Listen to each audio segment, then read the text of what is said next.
Ok, allora buonasera a tutti e scusateci il ritardo, ma ci sono stati dei problemi tecnici con le linee, caricare dei file, eccetera, eccetera. Ci scusiamo, dovremmo aver risolto, dai, speriamo. Allora, niente, saluto tutti e ringrazio Giuseppe Di Pepi per questa live che a mio modo di vedere sarà molto interessante. Adesso vi racconterà tutte le sue avventure e niente, allora parleremo delle mangrovie dove il mare imparò a respirare per la seconda volta. La storia di perioftalmi, i pesci che camminano. Non volevo sbagliare titolo, Giuseppe, perdonami. Quindi lascio Sì, la ciao a parola tutti. a te e prosegui pure.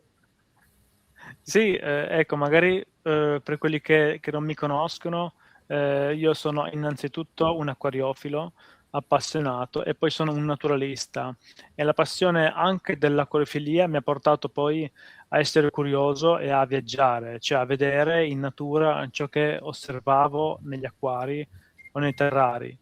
Molti magari mi conoscono perché ho un lungo trascorso sui pesci palla, no? E che sono appunto pesci molto particolari, sono difficili, sono da comprendere e questo mi ha spinto poi a conoscere altri generi simili ai pesci palla in quanto a difficoltà e sono ricaduto poi sui perioftalmi, anche se in questo cammino poi ho incontrato delle persone che li studiavano in modo accademico. Io mi sono affidato a loro, ci siamo conosciuti e questo mi ha spinto poi a viaggiare per poterli osservare in natura, ma non solo come semplice appassionato, ma è diventato poi motivo di ricerca sul campo. E quindi questa sera poteva essere un'occasione per presentare questo mondo molto particolare e anche sconosciuto. Detto questo, magari la gente si aspettava una serata in cui io parlavo dei perioftalmi a livello acquariofilo e secondo me non gli si dava il giusto rispetto, perché noi possiamo dire come tenere questi pesci dentro un acquario, ma non sappiamo chi sono, da dove vengono, che storia hanno, quali sono le loro reali capacità, perché si parla dei pesci più cognitivi che conosciamo attualmente, sono i pesci più intelligenti in assoluto. E quindi come esprimono questa intelligenza in natura e poi in vasca? E quindi mi sembrava molto superficiale avere un approccio solamente tecnico del pesce in vasca. Secondo me va raccontato anche tutto ciò che è accaduto prima e non si può parlare dei perioftalmi senza prima parlare delle mangrovie, che sono ecosistemi unici e incredibili che io ho potuto osservare in diverse parti del mondo, anche se i perioftalmi, poi lo vedremo, stanno soprattutto in Asia e poi anche in Africa.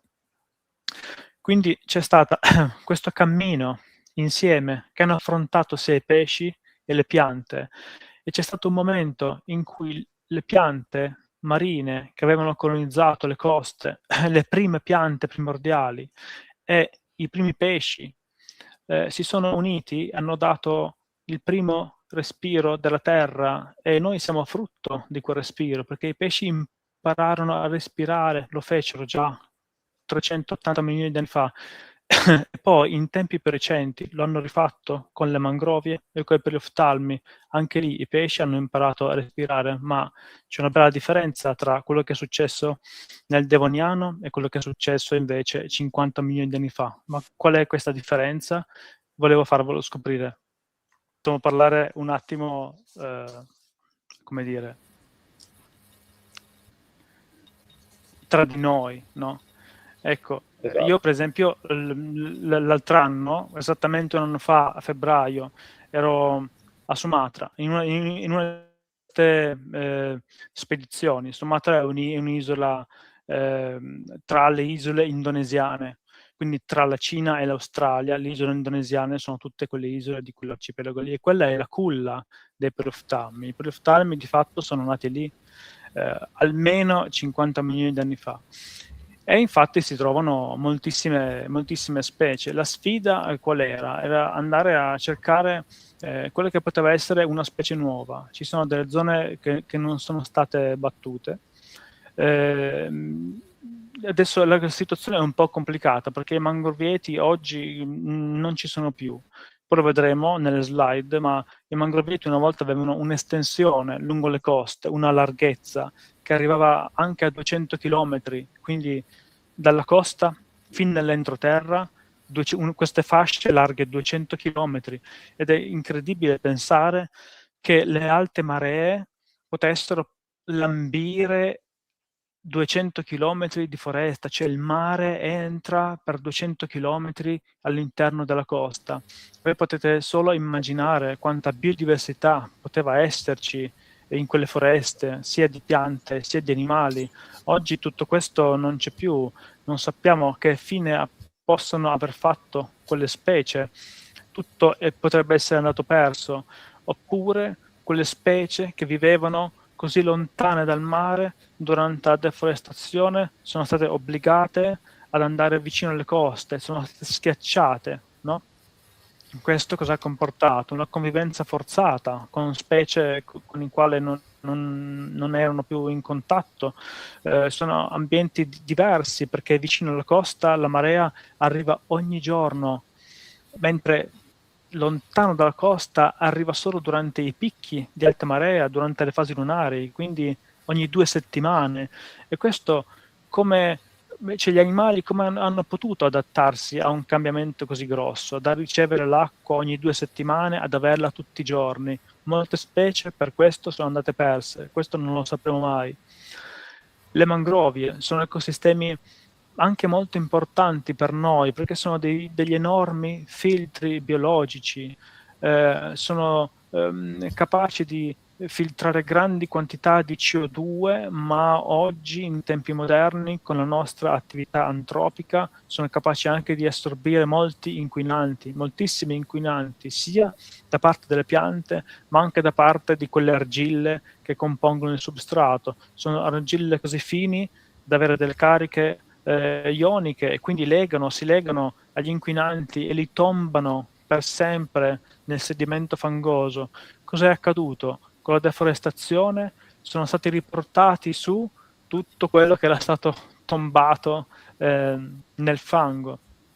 C'è stato, adesso si sta affrontando un turismo molto violento da quelle parti e per questo c'è la deforestazione, ma si sta facendo un passo indietro dopo il 2008 in cui c'è stato quell'enorme tsunami che ha ucciso centinaia di migliaia di persone.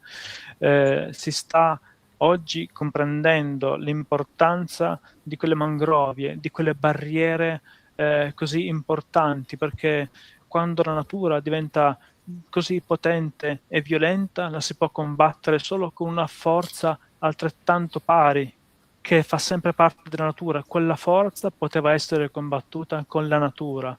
Non c'erano protezioni in tutta la costa, in tutte le coste dall'India all'Indonesia. Quello tsunami ha travolto tutti perché le mangrovie non c'erano più. E quindi capite l'importanza di quei posti. Andare a campionare in quei posti è molto difficile. Pensate che ci sono anche come si può dire, dei limiti anche a farsi comprendere dalla gente, perché tu per entrare in quei posti devi farti accompagnare con la barca fin davanti alle mangrovi, ma la gente non vuole farlo perché le mangrovi sono maledette per loro, sono posti pericolosi dove entri e non esci più, muori, ti perdi, ci sono i coccodrilli, ci sono i serpenti più velenosi al mondo, ci sono dei punti dove a forza di come dire, a forza di attraversarla, a un certo punto per poterla attraversare sei costretto a camminare sulle radici delle mangrove, ma capita dei momenti in cui ti trovi a 3 metri d'altezza, devi saltellare sulle radici per attraversarla. Quindi immagina scivolando, no? Scivoli o insomma vai giù nel fango, rimani piantato. Io sono rimasto piantato nel fango, mi hanno dovuto lanciare le corde per tirare. Ovviamente bisogna essere attrezzati, bisogna avere le bustole, le corde, bisogna mai assolutamente andare da soli nelle mangrovie, non pensate mai di fare una cosa del genere.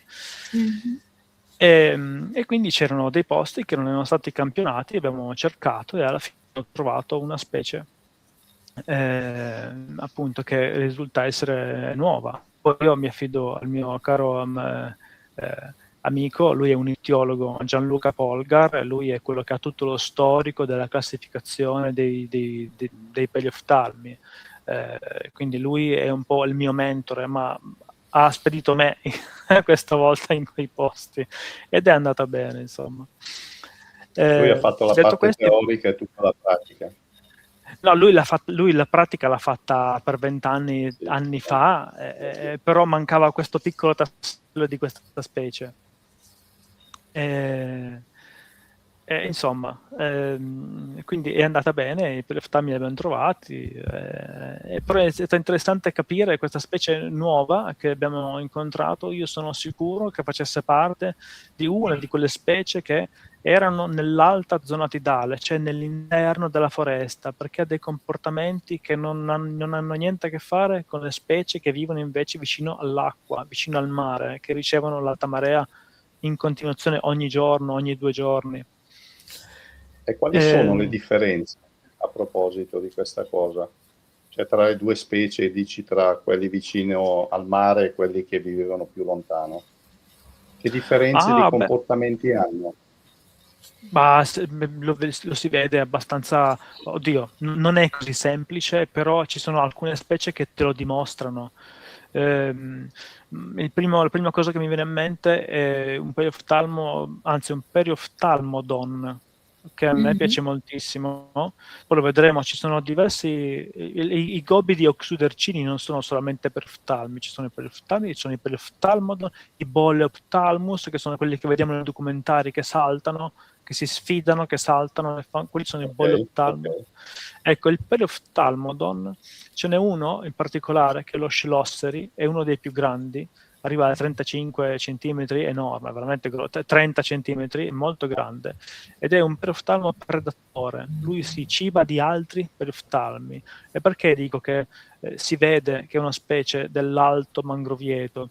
Perché lui, quando scava le gallerie, anziché prendere il fango, buttarlo fuori a caso, lui quel fango che tira fuori dalle gallerie lo dispone come un cordolo, si crea un'arena, e questa arena Un serve muro? perché quando arriva, sì, un muraglio, una piccola arena, perché quando arriva l'alta marea e quando poi se ne va via, l'acqua rimane in questa arena, quindi è una sua, come dire, è un suo piccolo Sì, ecco. bacino che gli permette di sopravvivere, perché loro devono sempre bagnarsi per poter sopravvivere.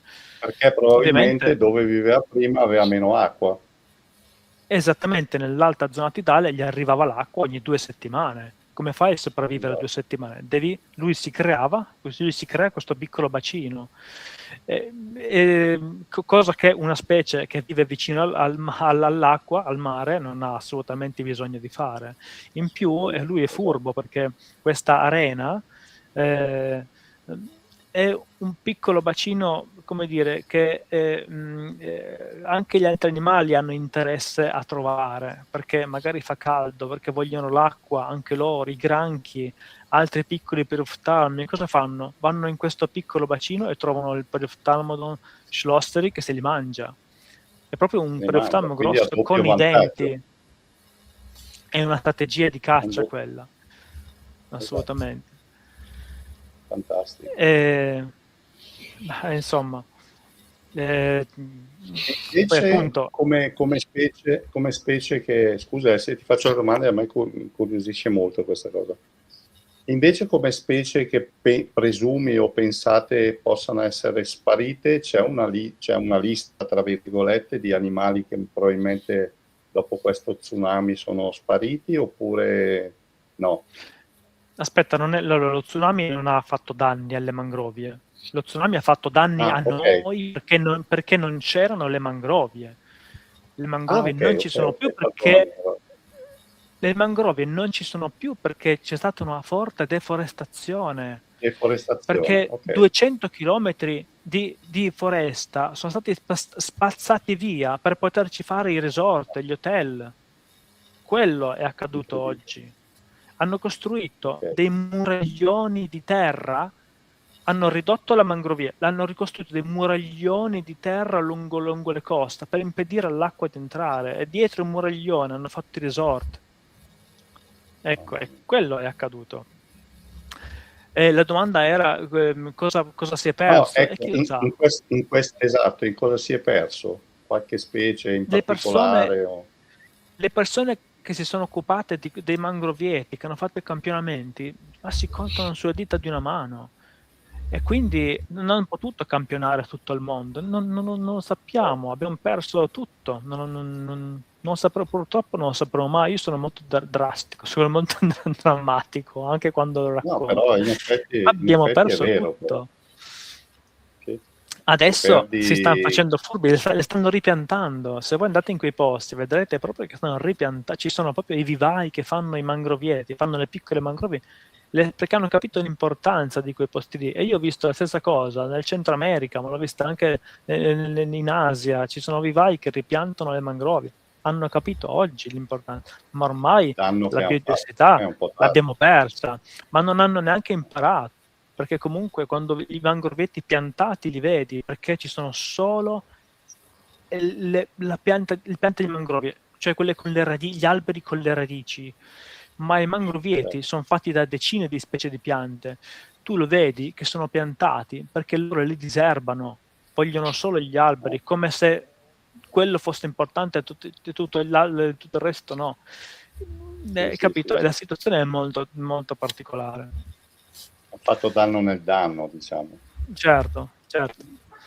Detto questo, i proftalmi oggi stanno andando di moda, li vediamo sempre di più anche nel nostro hobby, in acquariofilia, perché ci sono questi video che girano di questi proftalmi che quando apri il terrario, il però giusto è terrario, te lo saltano e ti vengono incontro.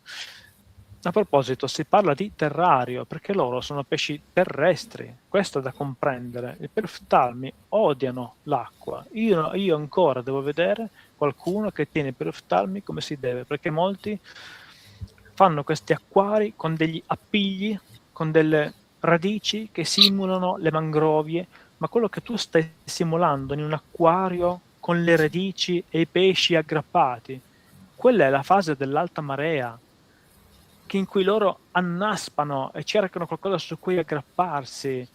Quella è solo una fase della loro vita, ma è quella che loro odiano di più, perché loro odiano stare immersi nell'acqua. La fase più stressante per loro, diciamo.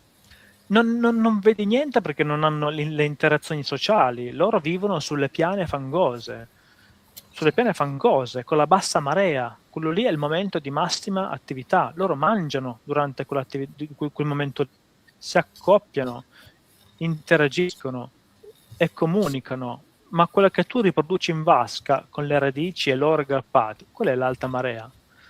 E quindi è sbagliatissimo. In una situazione di pericolo, diciamo. Sì, di stress, per carità, diciamo, una cosa che non è la loro vita quella lì, nel senso, sai cos'è? Che stress fino a un certo punto, perché sono pesci talmente resistenti che magari in quella maniera lì ci campano 10 anni in vasca, aggrappati a una radice.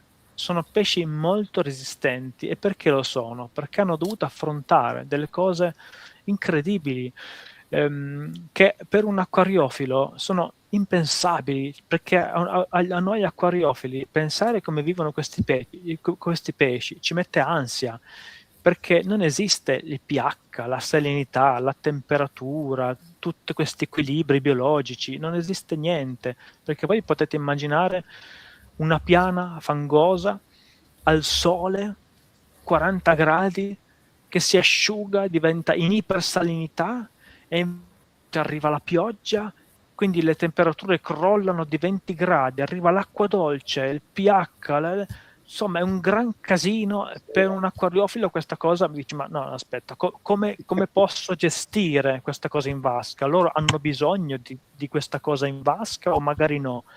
È un bel casino, no? Immagino.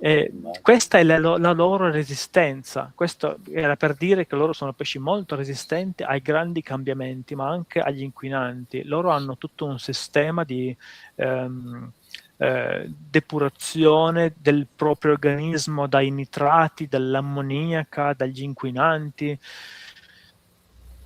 a condizioni di anossia.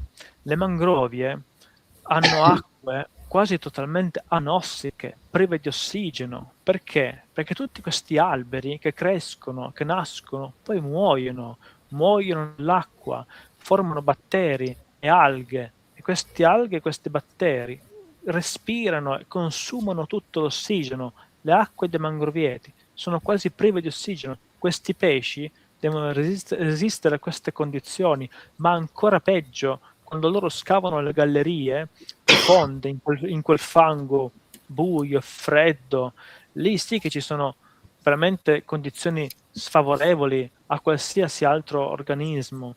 C'è stato un grande mistero su ciò che accadeva in fondo a quelle gallerie, e solo in tempi moderni l'abbiamo capito. Loro scavano nelle gallerie, ci sono tanti tipi, singole a Y con diverse entrate, un'entrata che va dritta, che va storta, ogni specie ha la propria peculiarità, ma in fondo a queste gallerie spesso ci sono delle camere, delle ampolle, delle camere dove loro vanno a vivere durante l'alta marea. Alcune specie scappano sugli alberi e poi ritornano.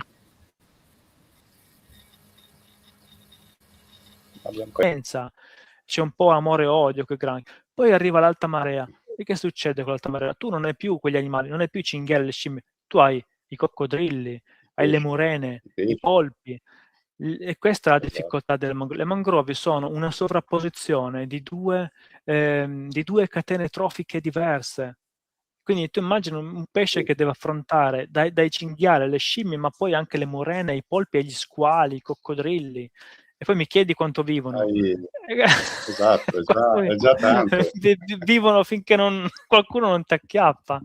Sì, forse proprio perché sì, no, chiaramente poi in natura puoi vivere un giorno come un anno, come 2, chiaro, ovviamente. Forse anche il fatto di deporre così tante uova e tante larve è forse fatto proprio un po' per il classico sistema di sopperire a tante morti Certo, durante le è un po' come le le tartarughe difficoltà sono marine, per dire, no, tantissime. che Sì, ne ma poi nascon tante, ma ne sono pesci molto aggressivi, molto territoriali, e sono anche tanti loro, per cui sono in costante stress. Loro hanno un perimetro di territorio che è millimetrico. Ogni specie ha la propria dimensione del territorio. Se qualcuno osa uscire da quella linea immaginaria, si va subito a scontrare con altri pesci. Cioè, sì. è davvero stressante essere un periftalmo. E poi immaginate quando arriva l'alta marea, in cui arriva 3 metri di mare, in cui tu devi scappare, arrampicarti su qualcosa, aspettare che passi e ritornare nella tua buca. I periftalmi, per quello dico che hanno delle enormi capacità cognitive, come fanno a spostarsi di 20 metri e a ritrovare quel centimetro in cui c'è la loro buca? Certo. Perché hanno una Non è capacità di orienteering incredibile. Ci sono delle cose che forse magari tutte le dinamiche non neanche le riusciamo a comprendere di come possono essere arrivati a questo, però vi sto spiegando quanto sono complessi questi ambienti e quanto sono dovuti diventare intelligenti loro per sopravvivere in quell'ambiente. sì, Insomma, è come adesso per noi capisci rifugia perché. sì, sì, no, è come Ecco. per noi doversi rifugiare su un albero in caso di pericolo, poi dover ridiscendere, poi cioè diventa un po' una cosa veramente stressante alla fine per loro. Ma in tutto questo devi anche sfuggire a tutti i predatori, cioè è veramente difficile Predatori, la loro esatto, vita, chiaro, non chiaro. basta starsene come una mantide sotto una radice e star lì tutto il Sì, giorno a mangiucchiare, no? sì, È una vita un esatto, po' più diciamo almeno stressante. diciamo che C'è una son domanda. soggetti a una vai, vai. Sentite, c'è una domanda da parte di Albertone. Vediamo un po' se si vede. Me l'ha rubata Come infatti la faresti tu un domanda. acquario per questi pesci? Allora, le regole generali sono che un terzo, ma anche meno, la loro vasca deve essere fatta di acqua. Però a loro interesserebbe anche di meno, potrebbe anche essere un decimo, ma come gestisci un decimo di acqua in una vasca? Non la gestisci più quell'acqua, non puoi, evapora. Quindi la regola generale è che un terzo della vasca, un terzo del volume è acqua, perché tu quell'acqua puoi un pochino gestirla, non riesci ad evaporare in un giorno, no? Non sei obbligato a fare l'alta marea. Per loro è una scocciatura, e se non ci sono dei fini riproduttivi puoi non stimolare l'alta marea, anche perché è complicato gestire poi i fanghi in vasca. Loro vivono benissimo in un terraquario con un terzo di acqua e un terzo di piana, una piana che può essere fatta di sabbia molto fine, poi ci metti delle radici, se hai più esemplari metti magari dei tronchi, delle barriere visive che si creano nei loro territori, ma ripeto, sono animali abbastanza facili da allevare perché sono molto resistenti, vivono molti anni, e poi si trattano non come pesci, ma come animali da terrario, per cui bisogna mettere una lampada a spot che scalda. È una cosa impensabile per un pesce, no? Tu Sì, stai se ci mettendo un pesce pensi, in sì, un in terrario, effetti. tu hai un terrario con la lampada e ci stai mettendo i pesci. Non so se mi spiego. È Sì, sì, incredibile. no, infatti. Però da tenere Ma sono facili. Ma L'acqua c'è una salmastra. misura, diciamo, scusami, c'è una misura, diciamo, quantificabile di vasca, 1 metro, mezzo metro? C'è una misura Allora, ideale quantomeno per un ehm, allora, in commercio facilmente si trovano i Barbarus, Periophthalmus barbarus, sono quelli grandi africani, quindi quello ha una vasca, potrebbe avere una vasca abbastanza grande, però diciamo così, essendo pesci molto territoriali, quello che io consiglio purtroppo è averne uno, perché essendo così territoriali, loro finiscono per scannarsi e c'è il dominante che ti fa vivere l'altro rilegato in qualche angolo, che fa fatica a mangiare perché c'è l'altro che lo mena, e alla fine diventa magro e poi si ammala. Quindi è meglio tenerne uno, anche bello grosso, e diventa un animale domestico, diventa veramente un pet che ti riconosce i tuoi passi quando arrivi, quando apri, lui ti corre incontro. È veramente bello l'animale, però non esagerate, non fate i terrari con mangrovietti con 50 pesci dentro, perché fanno una brutta fine. Conviene averne uno. Quindi il Barbarus starà in, che ne so, anche una vasca di mezzo metro, va bene. Poi ci sono sì, specie più piccole, anche un po' più grandi, diciamo, facciamo anche 60-70. 70 sì, sì, sì, sì, sì. per 30, Sì, ecco, una diciamo cosa che così. lo spazio in più non fa mai male, diciamo, ecco, in questo caso. 70 per 30, lui sta lì, è contento. Poi adesso ci sono un sacco di altre specie che stanno arrivando perché li pescano un po' a caso in realtà. Ci sono i Novem radiatus che sono tra i più piccoli in assoluto, piccolissimi, e quindi anche lì la vasca può essere anche solo un 40 per 40, lui è già contento. L'importante è solo Ma c'è una le... correlazio Sì? No, c'è una correlazione tra gli africani e gli asiatici come grandezza, il perché alcuni sono molto grandi, alcuni molto più piccoli, diciamo? C'è un qualcosa che li differenzia da questo o è semplicemente Probabilmente così? è l'ambiente che li ha selezionati. Probabilmente i perioftalmi piccoli in Africa non sono mai riusciti ad attecchire più di tanto. Ci sono diverse specie in Africa, tra l'altro tutte interessanti. Una cosa curiosa che devo capire anche col mio amico ettiologo è perché le specie africane tendenzialmente sono quelle un po' più cognitive. Forse perché hanno fatto più strada per sopravvivere fin laggiù, sono dovute diventare un po' più intelligenti. C'è il calolo, il Priophthalmus calolo, è incredibile perché quando tu ti avvicini lui non è un pesce che rimane fisso e ti guarda, lui gira proprio il collo e ti guarda, e ti Ah, okay. guarda, è incredibile. È E poi c'è incredibile. il Barbarus anche lui ha tutte queste sue dinamiche interessanti. Insomma, le specie africane sono abbastanza intelligenti. Un po' più A intelligenti differenza rispetto agli altri, dai, diciamo. A differenza di quella che ho trovato io, quella che è una specie nuova, che è molto istintiva, io ce l'ho, sono riuscito a farla arrivare qua nella mia fish room per poterla studiare. È una specie che non si adatta facilmente alla cattività, è molto selvatica, quindi è meglio prendere un Barbarus che ti diventa confidente, che quando apri ti fa le feste, no? Passatemi un po' il termine, Sì, diciamo, che è invece un animale che sì. cerca sempre di scappare quando ti vede. Ecco. Sì, ho capito. Sì, no, Però sono animali particolari. detto questo è bello avere un terrario, perché hai le luci, hai le radici, hai la piana di sabbia fine. Io non dico di fare il fango perché poi il vasco è un casino, ma almeno di sabbia fine, la parte acquatica. Il terrario per i piroftalmi è anche molto bello, perché poi loro non sono timidi, loro si fanno anche vedere. Appena apri, loro ti corrono incontro perché sai che gli stai dando da mangiare. Quindi è bello. L'unico difetto purtroppo è la salinità. Quello è un limite per avere le piante.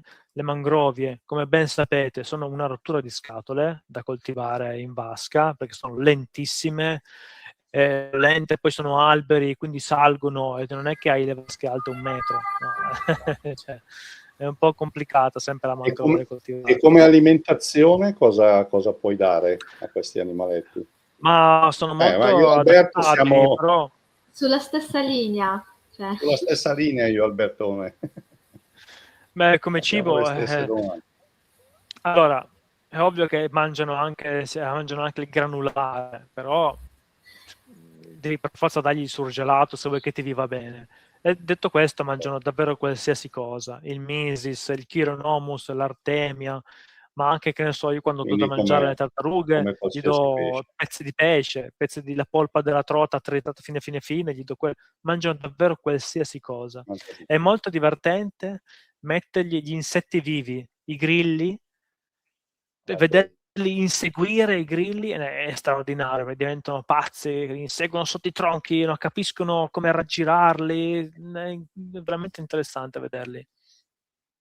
È un modo per capire come cacciano, come predano, insomma, belli. Sì, ripeto, non sono difficili da allevare, anzi sono facili, però ci sono solo alcune regole: la salinità dell'acqua, la terraferma, anziché fare l'acquario con le radici e loro che stanno aggrappati, quello li fa morire. Loro annaspano. Quindi in teoria potresti fare solo la zona, diciamo, di terra, di sabbia, per dire, e la zona d'acqua, anche senza piante? Le piante io non le ho. Ti ripeto, le mangrovie sono una scocciatura da coltivare. Puoi avere delle Quindi ne può radici. fregare di meno.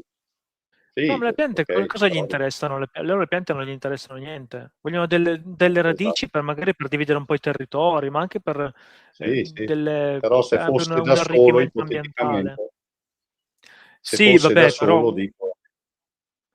allora devi fare un arricchimento ambientale, non puoi dargli su una piana, perché essendo intelligenti devi Sì. creargli qualcosa, degli ostacoli che poi tu li sposti, li puoi spostare, no? Insomma, essendo intelligenti non li devi anche un po' tenere tu, un po' no, come si dice? Sì, Li devi tenere stimolati, un po' diciamo, attivi, no? Quindi stimolati. puoi cambiare gli arredi, gli stimoli, cambi gli arredi. Perché cambi gli arredi? Perché quando arriva l'alta marea, i legni si spostano, no? Si sposta tutto. L'unica cosa che non si sposta è la sotana che deve ritrovarla. Ma invece, chiedono su YouTube, hai mai avuto riproduzioni in vasca? Allora, la riproduzione è quella che stiamo studiando. Stiamo studiando perché? Perché stiamo cercando di capire, di trovare un modo per riprodurle in cattività, insegnare questo modo a farm, a quello che è, per riprodurle in cattività ed eliminare le catture in natura. Detto questo, alla riproduzione io ci sono arrivato, ho però un limite, non riesco a superare oltre il primo stadio della fase larvale, perché probabilmente mangiano delle cose che sono a livello plantonico, che io non saprei neanche dove trovare, ma non è solo quello, è che questo plankton comunque nei mari, con il sole, con la chimica che c'è lì, hanno un arricchimento nutrizionale diverso da una coltivazione di un plankton che posso fare dentro un'ampolla, no? E quindi è Certo, difficile superare un po' quella fase lì, ma non vi preoccupate che ci arriverò. ce la faremo. Giusto per chiudere la domanda di Alberto, che lui forse è interessato all'allevamento, mi raccomando i coperchi, perché loro sono grandi arrampicatori, saltano, quindi ci vuole il coperchio chiuso, deve stare E chiuso. Ma poi temperature, abita a temperature... 2 passi da me, se ha bisogno va da casa sua. Esatto, esatto, siete nello stesso condominio quasi. E come Temperature, vi temperatura? ripeto, è come bisogna far finta di avere un animale da terrario, per cui sotto la lampada ci possono anche essere 35 gradi e poi ci deve essere la parte però di acqua, perché loro devono sempre bagnarsi. Diciamo che la parte più fredda del terrario può essere anche solo 22 gradi, non di meno, mentre la parte No, calda deve essere temperature, calda. Loro vivono parecchio al caldo, comunque in natura vivono a temperature abbastanza, per noi, sì, sì, fastidiose. arrivano, diciamo, a temperature tropicali, diciamo E la così. piana fangosa diventa anche 40 gradi, certo. Sì, sì, assolutamente. Ma anche di notte comunque poi non scende sotto i 25 da quelle parti lì, per cui ci sono popolazioni nordiche. Ripeto, sono animali che hanno avuto tempo di adattarsi a tantissime condizioni, anche per quanto riguarda la salinità. Ci sono delle popolazioni di proftalmi che vivono in acqua dolce anche, ma questo non vuol dire che io quando vado in negozio quel pesce lo metto in acqua dolce, perché in acqua dolce ci vive quella popolazione del nord della Cina e basta, non quello che tu vai a prendere in negozio, che ne sai da dove arriva. Oppure Certo. i polioftalmi che vivono in Australia, che vivono in questi estuari di ipersalinità. Però sono condizioni estreme. Quello che sappiamo è che il loro metabolismo, queste condizioni estreme non piacciono tanto. Cioè loro ci vivono, si riproducono, ma vivono sicuramente molto meno dei loro fratelli che vivono in condizioni invece con una salinità media. Non so se mi Ma sono una spiegato. domanda, Giuseppe, una domanda. Sì, sì, no, no. Vai. Albertino ti Scusa, vai. chiede, tipo un sump per il marino hai mai provato? Una Sump. Una SAMP. SAMP? Samp. Una- Ah, ok, La una SAMP per samp. fare cosa? A cosa mi serve Mm, la SAMP? Qui si apre una piccola parentesi. Loro sono molto resistenti agli inquinanti, ok? Hanno capacità di resistenza altissima all'ammoniaca e ai peggiori inquinanti. Io le ho viste di acque fognarie, no? Ok? Le vasche che ho io hanno la stessa acqua da 7 anni. Si può dire, senza che mi picchiate, che io non ho mai cambiato No. l'acqua? Ma perché questo? Perché io possiedo il fango delle mangrovie. Anni fa ho ottenuto il permesso dal Dipartimento di Pesca del Myanmar di avere un po' di quel fango. Ci vogliono i permessi, il fango delle mangrovie è protetto. Quel fango, ma magari si può anche riprodurre in cattività. Secondo me, se uno va a prendere il fango della laguna di Venezia, non ha niente di diverso da quei fanghi là. Il fango produce un biofilm che è un filtro formidabile e basta quello. Non è un pesce marino che devi avere la SAMP per togliere la parte proteica dell'acqua con lo schiumatoio. Loro non gliene frega niente. L'acqua che vogliono loro non deve essere filtrata. Perché deve essere filtrata? Mica respirano in acqua loro. ma la samp per l'alimentazione, chiede Alberto.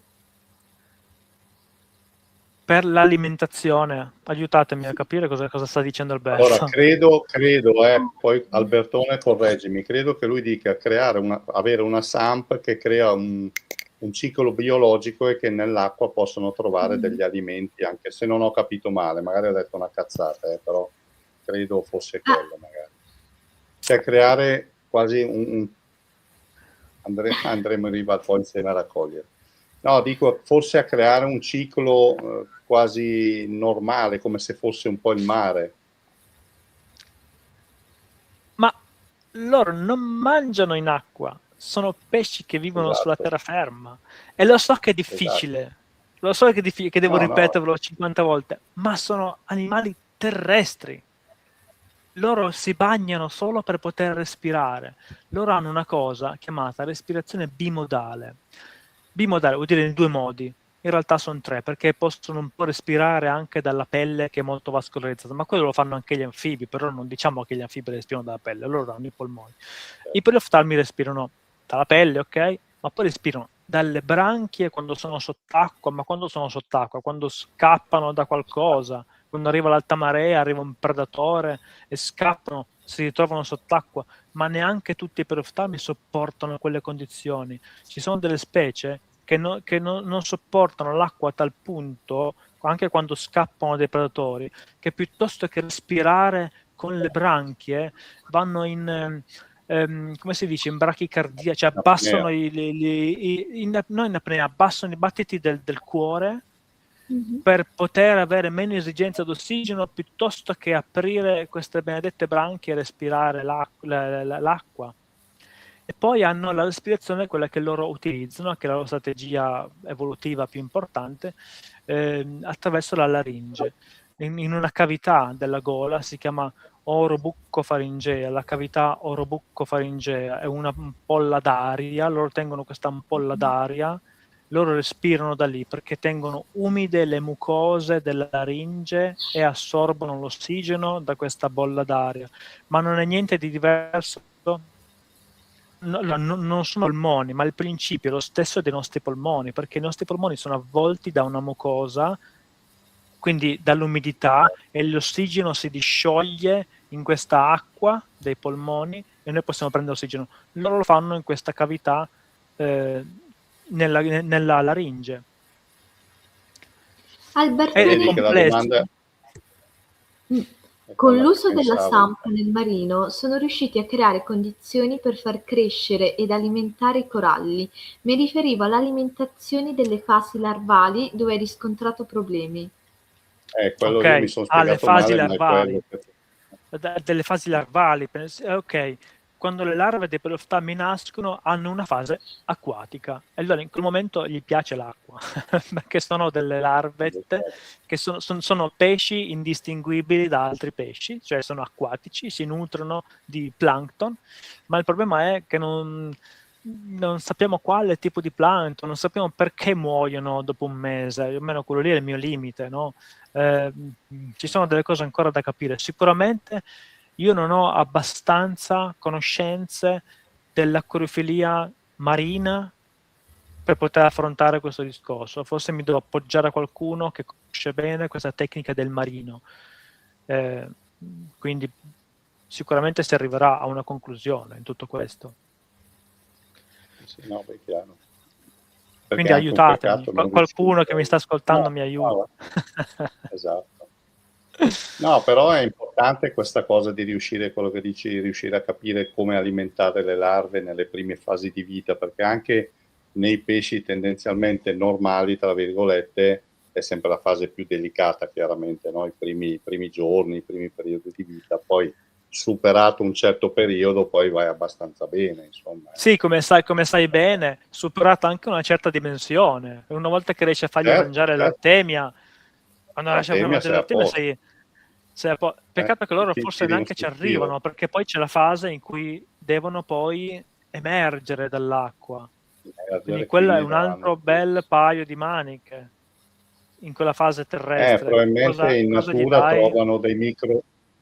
trovano dei microorganismi in natura sul fango, la sabbia o quello che sia. Si nutrono anche del biofilm, cioè delle alghe che ci sono su quella battigia, no? Sulla battigia praticamente. Poi man mano che si ingrossano riescono a essere più indipendenti e allontanarsi dalla...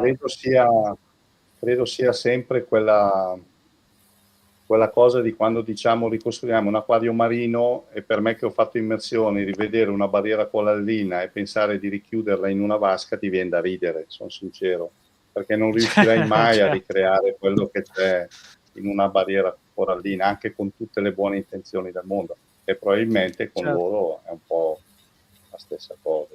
Sì, assolutamente. Ma non hai mai pensato di scrivere un libro su questa cosa? Un libro? Ma allora, Eh, chi mi conosce, i miei amici, che c'è Davide, c'è Fulvio, loro sanno ok, benissimo che io sono una persona molto schiva, che non ama tanto parlare, sono molto silenzioso, quindi aver partecipato a questa cosa è proprio è già un miracolo quello. Ancora è scrivere un miracolo. un libro, ma si può darsi che Vabbè, potrei ma il avere libro tempo non ti magari. vede nessuno, dai. Non mi vede nessuno. Non ti vede nessuno, te lo scrivi da Nascosto. solo e via. No, però Sì, sì, comu sono esperienze interessanti quelle che hai fatto, molto interessanti. sì, sì, sì. Beh, i pesci son loro che sono interessanti. Pensate, una curiosità di questi pesci, ehm, che essendo la loro vita, come ho detto già 50 volte, fuori dall'acqua, la loro comunicazione tra gli esemplari è anche fuori dall'acqua. Loro hanno imparato a comunicare tra di loro nella zona emersa. Loro quando arriva l'alta marea non comunicano più, quindi c'è anche una comunicazione tra di loro a distanza, sia quella ravvicinata, quando si devono accoppiare, ma anche a distanza di 12 metri. Loro compiono dei balzi per comunicare agli altri esemplari lontani, no? Il loro status, la loro forza. Ma un'altra cosa che si è scoperto e che ha aperto la strada a una nuova fronte di ricerca è la comunicazione proprio, cioè loro emettono dei vocalizzi che sono stati registrati ed è stato il primo pesce in cui è stata studiata questa cosa, perché loro emettono un vocalizzo potente e probabilmente qualcuno per curiosità gli ha puntato sopra dei microfoni e ha sentito qualcosa, un vocalizzo, no? E che è successo? Poi c'è stato qualcun altro che si è chiesto, ma non è che magari altri pesci emettono vocalizzi su altre frequenze? E oggi sappiamo che praticamente tutti i pesci comunicano con delle frequenze, anche il pesce rosso. Ma tutto questo è nato dai perioftalmi. Dello studio è nato la prima osservazione con i Data loro. perioftalmi, perché era quella che era più potente, più forte, qualcuno l'ha sentita con degli strumenti, anche non troppo tecnici, ma poi si è scoperto che tutti i pesci comunicano con dei vocalizzi, con degli ultrasuoni. Sì, a volte è ciò che sfugge un po' a noi in modo superficiale, ma effettivamente è vero quello che dici, è vero. Certo. E l'esperienza più bella che hai fatto girando i vari posti meravigliosi che hai visto qual è stata?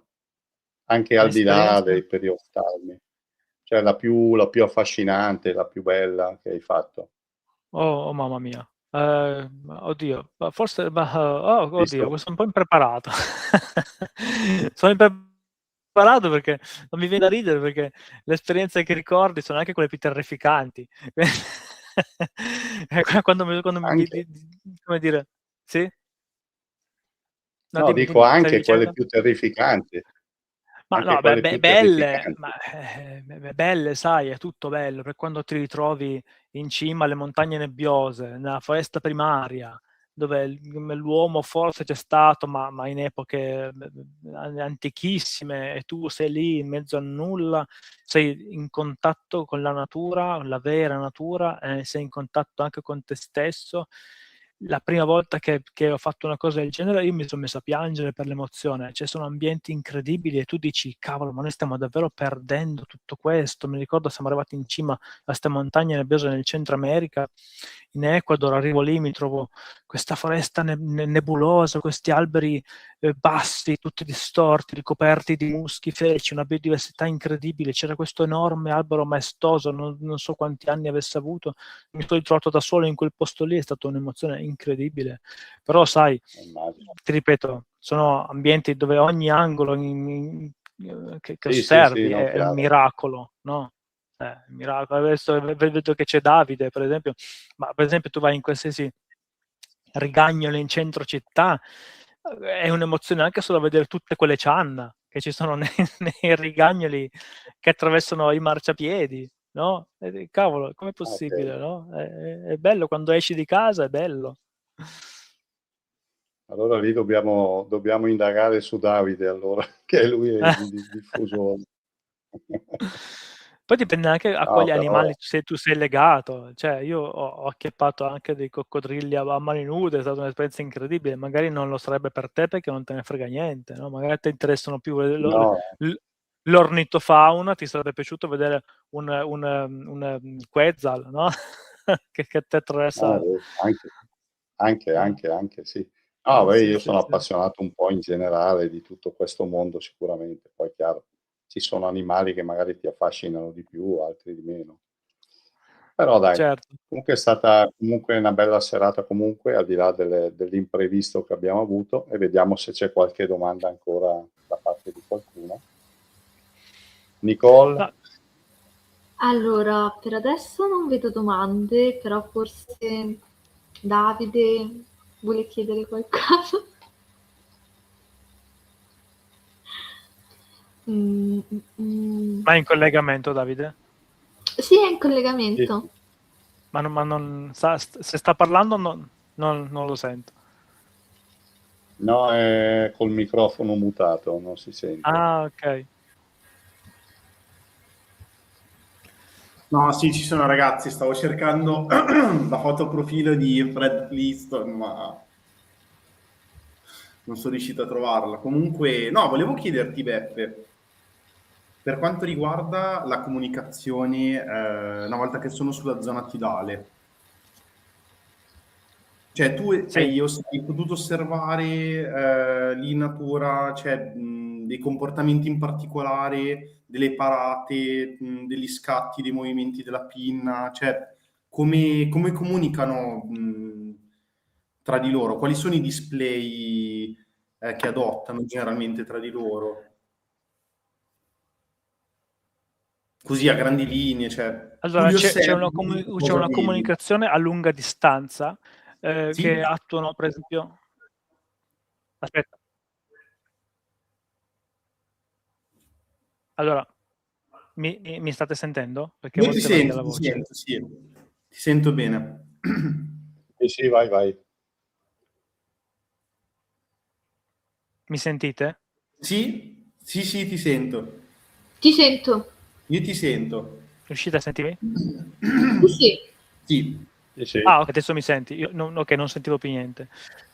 Ok, c'è una comunicazione a lunga distanza, per esempio quando i maschi comunicano che quello è il loro territorio e lì non ci devi entrare, quindi compiono dei balzi molto alti, però è una comunicazione che possono fare anche per richiamare le femmine, per definire il loro status di essere pronti alla riproduzione. Poi tastano comunque l'approccio, quando la femmina si avvicina ci sono altri tipi di display con salti più bassi per far capire che quello è un bel nido, la invitano, e poi ci sono tutte le comunicazioni nella breve distanza, c'è proprio l'approccio diretto tra i due esemplari. E, beh, certo che l'ho visto in natura. Non è facile perché devi fare gli appostamenti, sono pesci furbi, ti devi mettere lì con calma, osservare anche con un binocolo. Però li vedi, loro comunicano tantissimo. Sì, sì, sì. Anche perché se non comunicano in quella maniera lì, con le pinne, con i salti, con le parate, non hanno come fanno. Poi su breve distanza c'è anche appunto tutto quel discorso dei vocalizzi.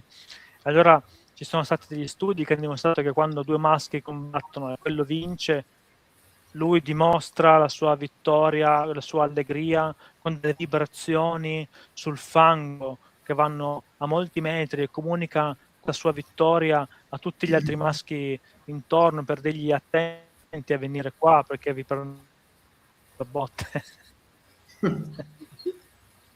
E invece Albertone chiede, il dimorfismo Ok, mi sessuale, senti di nuovo, sì. mi senti?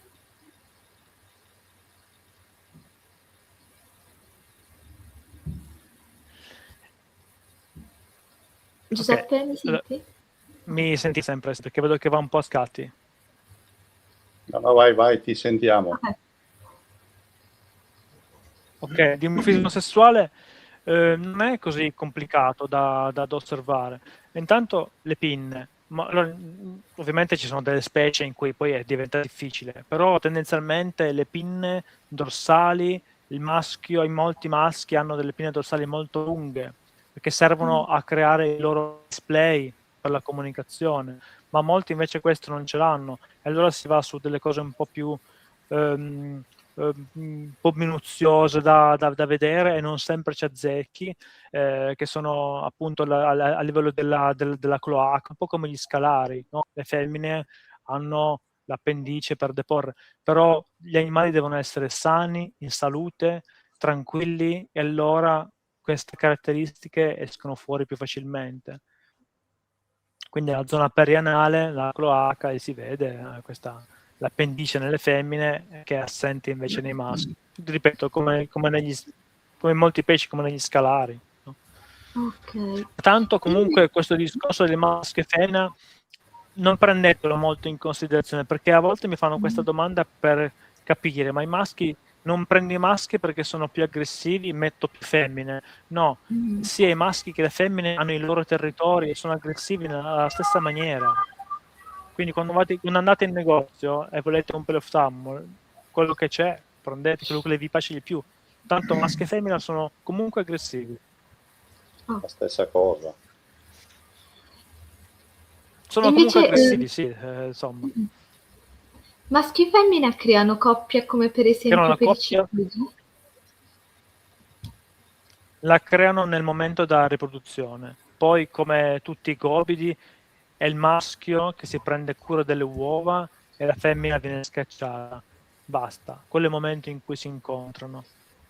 Non creano coppie fisse, coppie stabili. Ok. Appunto, l'altra domanda era quella, se creasse... Perché, ripeto, per ogni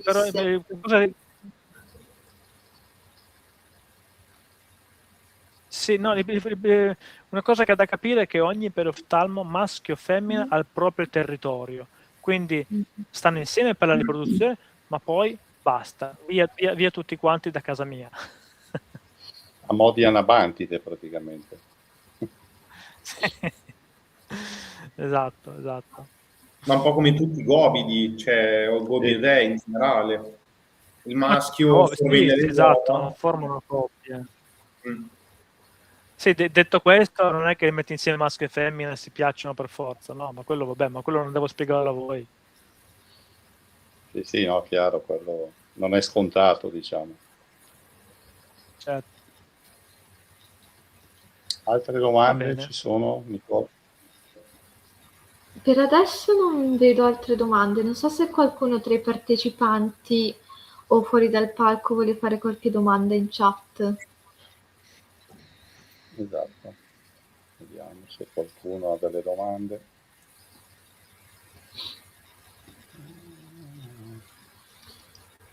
Edoardo chiede: tra le specie di peroftalmi, quale consiglierebbe in acquario?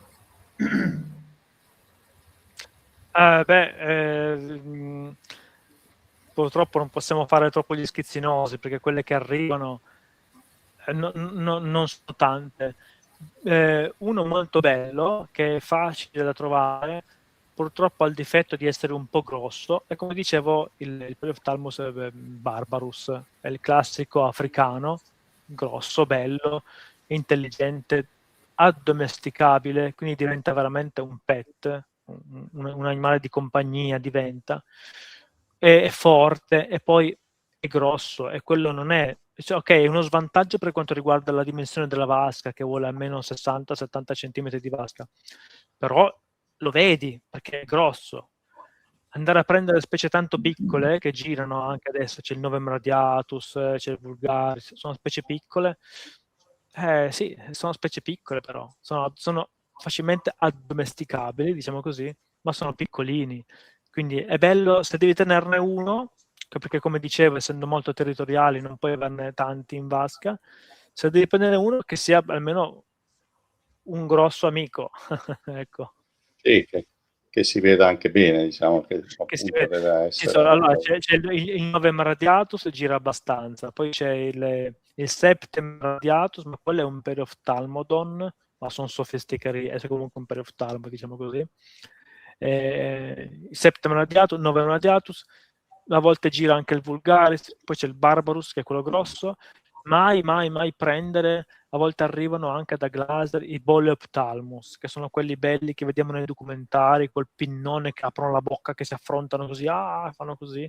Mai prendere quelli lì, perché quelli mangiano il biofilm, sono dei filtratori del fango, non mangiano l'Artemia, il Chironomus, sono complicatissimi, loro filtrano il fango. Se voi vedete i documentari, loro fanno questo movimento sul fango con la bocca, È vero, perché è vero. aspirano il fango. E come gestisci quella roba lì in vasca?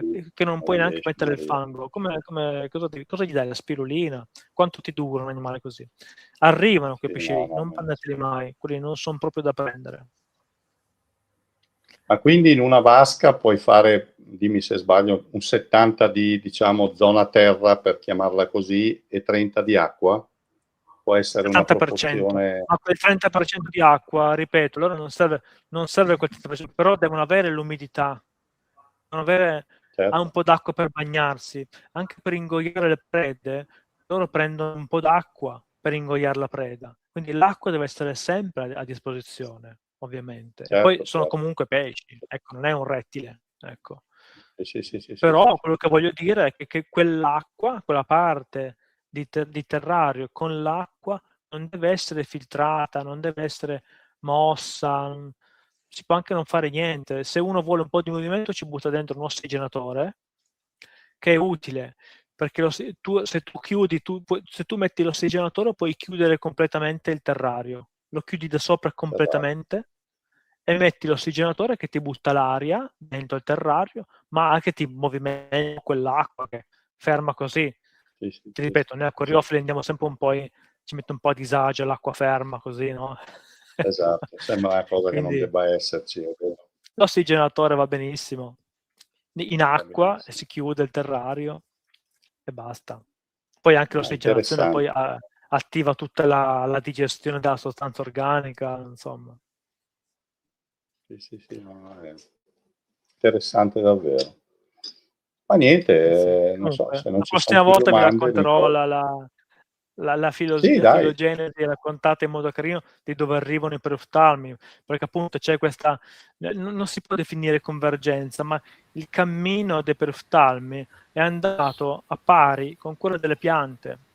Come spiegavo, magari gli ultimi non hanno sentito questa parte, ma le piante ebbero un cammino anche loro dall'acqua alla terraferma, anche loro emersero da quei mari profondi del Cambriano, e così poi pian piano questo lo fecero anche i pesci emersero dall'acqua e impararono a respirare, e a un certo punto queste due storie si unirono nel Devoniano, perché i pesci impararono a respirare solo grazie alla presenza di quelle piante che avevano colonizzato quelle acque, e quella storia poi si è ripetuta 300 milioni di anni dopo l'estinzione dei dinosauri. Ancora una volta si sono formate tutte quelle foreste costiere e ci sono stati altri pesci di nuovo, una storia che si ripete di quei pesci che hanno di nuovo imparato a respirare, che sono i peroftalmi. Quella storia è accaduta 2 volte. Era questa la parte curiosa che avrei voluto raccontare. Lo faremo la prossima volta. Faremo la prossima volta, dai. Ci organizziamo meglio con i file, le foto, i video, quello che è. Lo faremo sicuramente. Giusto per chiudere la parentesi, solo che quel primo respiro di quei vertebrati del Devoniano ebbero poi una storia diversa, perché noi siamo nati dall'esplorazione di quei pesci. Allora poi i mammiferi, tutti i sinapsidi, no? Tutta la nostra vita, e noi compresi. Quando invece l'hanno fatto i peroftalmi 50 milioni di anni fa, sono stati un po' egoisti, perché hanno imparato a respirare e sono rimasti solo loro, non si sono mai più evoluti, non hanno mai voluto condividere questa scoperta. Da lì magari 50 milioni di anni e rifanno i neosauropsidi, neosinapsidi per i cavoli loro. Sì. Incredibile, veramente fantastico. Va bene. Va bene, raga, io direi che abbiamo dato. Niente, dai, poi ci si organizza per un'altra live, fatta ancora meglio di questa, nel senso di quello che c'è stato l'imprevisto, e la facciamo sicuramente. Spero ti sia piaciuta, Giuseppe. A me è piaciuta tantissimo, spero anche a tutti gli Molto, altri. sì, alla fine è diventato un dialogo tra di noi, simpatico. Sì, Va ma benissimo. è bello anche così, è bello anche così, perché Sì. ci sono tante curiosità di cui parlare, quindi... Albertone saluta. Ciao Alberto. Ciao Alberto, buona serata, ciao. Niente, dai, ci sentiamo allora, ragazzi. Io ringrazio tutti, ringrazio la Nicole, povera, che sempre la sfruttiamo con queste live. No, La però prossima davvero ti volta ringraziamo speriamo tanto. di non avere problemi. Nonostante magari tutto, sì. live super interessante. Grazie, Beppe. Sì, Veramente bravo, bravo. veramente. Sì. Grazie. No, bella. Ma infatti io, Giuseppe, ti seguivo, ti guardavo, dicevo, ma no, è interessantissima sta roba qua, mi piaceva.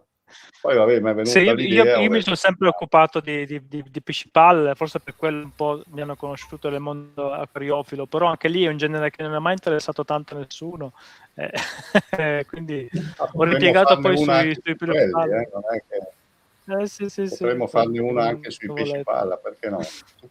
È comunque un mondo che alla fine ci collega tutti, dai, poi per animali diversi, certo. ma magari ci collega. Certo. Va buon Giuseppe, ti ringrazio e ci sentiamo, poi ci si riorganizza, va bene? Ringrazio la Nicole e anche tutti gli altri che hanno partecipato. Grazie mille a tutti e buona serata. Grazie a tutti. Ciao a tutti. Ciao, grazie mille. Ciao.